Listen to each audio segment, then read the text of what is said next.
kusaidia, lakini naomba nao nisaidie, pesa za watu zirudi. Tena hapo itakuwa kupokea ni 90,000 ukijitolea na wewe mwenyewe. Kwa hiyo hapo hapo katika hiyo pesa tumia 70,000, 20,000 weka pembeni, utalipa hela ya mchezo. Ina maana hapo utakuwa umelipa siku 10. Ndani ya hizo siku 10 utakuwa umeshapata pesa nyingine, unaendelea kulipa. Maana mwanzoni biashara lazima itakuwa ngumu, ndio maana nakwambia hivyo. Nikamwambia sawa mama mdogo, nitafanya hivyo. Basi tukakubaliana na mama mdogo kuwa atanipa mtu wa kwanza.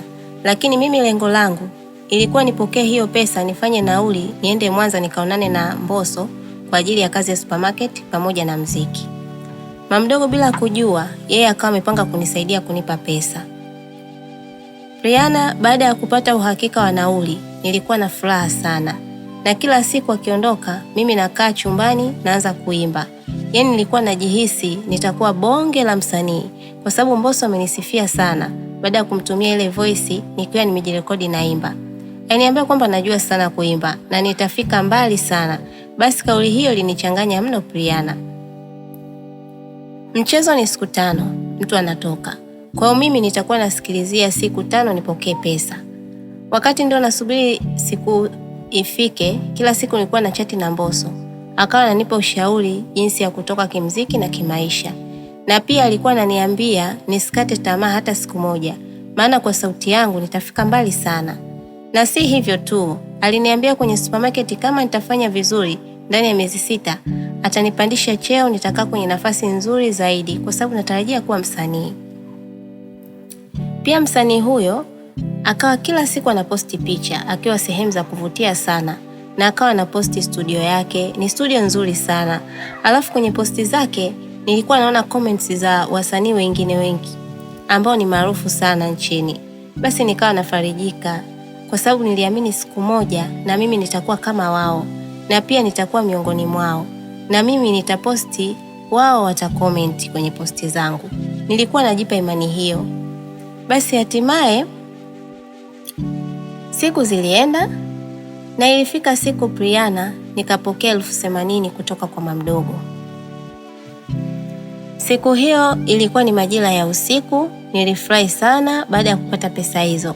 Mama mdogo alinipa pesa huku akizidi kunisisitiza kuwa nisije kumsumbua kulipa, maana natakiwa kuwalipa watu 8, yani 80,000.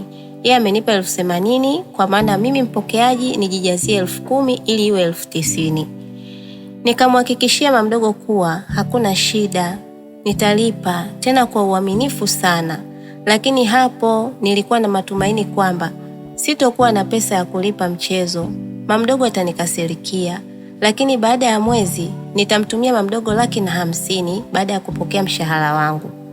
Nikaamini kwamba nikishamtumia mama mdogo hiyo pesa, basi hasira zote zitamwisha na nitamwambia ukweli kwa nini nilichukua hizo pesa. Ina maana Rihanna, mpango wangu ulikuwa nitoroke niende Mwanza bila kuaga mtu yoyote. Halafu nikifika huko Mwanza ndipo nipige simu niwaambie nipo wapi.